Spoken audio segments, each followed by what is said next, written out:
नमस्कार, मी पद्मावती। आज मी तुम्हाला खव्याचे पेढे करून दाखवणार आहे। तर त्याचं साहित्य सांगते। इथे मी पाव किलो म्हणजे 250 ग्रॅम खवा घेतला आहे। इथे मी अर्धा वाटी साखर घेतली आहे। इथे मी अर्धा चमचा वेलची पावडर घेतली आहे आणि अर्धा चमचा जायफळ पावडर घेतलेली आहे। तर कृतीला सुरुवात करूया आपण। तर इथे मी गॅसवर कढई गरम करत ठेवली होती। ती कढई गरम झालेली आहे। आता कढईमध्ये खवा मी वितळून घेणार आहे। तर खवा छान असा वितळून घेऊया आपण व्यवस्थित। तर खवा छान असा वितळून घेतलेला आहे। आता आपण बरोबर 3 मिनिटं नॉन स्टॉप असं सतत कंटिन्युअसली आपण ढवळत राहायचं बरोबर 3 मिनिटं।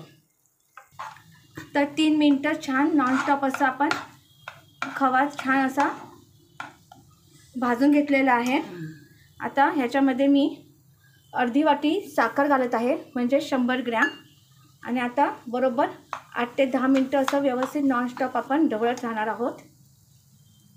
असं ढवळत राहायचं आहे बरोबर 8 मिनिटं। तर 10 मिनिटं छान कंटिन्युअसली परतून घेतलेलं आहे कढईत। ही प्रोसेस करताना मंद आचेवर गॅस करायची। आता मी वेलची पावडर घालत आहे आणि जायफळ पावडर घालत आहे आणि मिश्रण एकजीव करून घेते आणि गॅस बंद करते। आणि मी एका ताटात काढून घेते।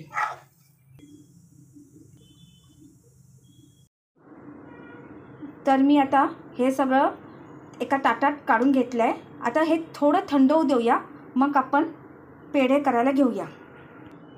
तर मिश्रण थोडं थंड झालेलं आहे हे पेढ्याचं। आता आपण पेढे करायला घेऊया।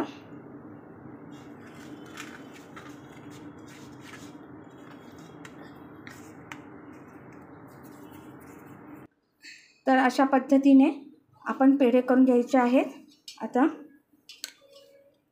असे पेढे करून घेणार आहोत आपण सगळेच। तर अशा पद्धतीने आपण सगळे पेढे करून घेणार आहोत। तर अशा पद्धतीने खव्याचे पेढे करतात। तुम्हाला माझा व्हिडिओ आवडला असेल तर लाईक करा। धन्यवाद।